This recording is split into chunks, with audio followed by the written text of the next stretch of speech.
direi che gli obiettivi sono stati raggiunti, conosciuto nuove imprese, presentato nuove aziende e condiviso idee e strategie sul da farsi e sul domani.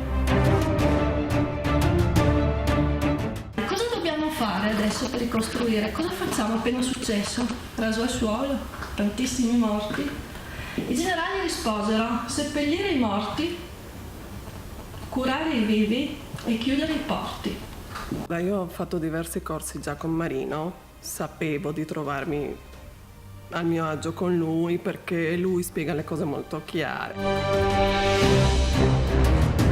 Il mio settore è la consulenza sulla riduzione dei costi che vanno dalla telefonia all'energia al noleggio a lungo termine di autovetture, quindi possiamo parlare quasi di tutti i costi inerenti alle società. La cosa positiva qua in Italia è che ci sono tantissime aziende che producono dei prodotti molto interessanti e molto ricercati in tutte le parti del mondo. È stato un workshop interessante, abbiamo avuto l'occasione di ascoltare vari professionisti e ho avuto anch'io l'onore di fare un piccolo intervento, e le persone che vengono ai workshop hanno sempre qualcosa da portare a casa, un concetto o piuttosto che anche un pensiero che li può aiutare effettivamente in futuro. La differenza che c'è tra un coach e un consulente è che il consulente risolve i problemi tecnici. Il coach invece aiuta le persone a risolvere i problemi.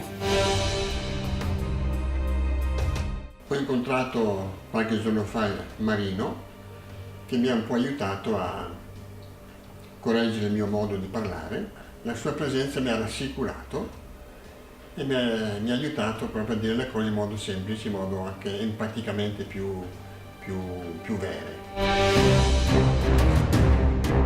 È la prima volta che contatto un personaggio del genere, ma devo dire che è un contatto molto positivo, molto bello, che dà sicurezza nell'esporre quello che si deve dire. Credo che questo sia un aiuto molto bello, molto adatto alla società, al linguaggio attuale. Il cliente si rivolge a un consulente quando cerca una risposta tecnica. Pensa semplice, perché le cose semplici funzionano sempre.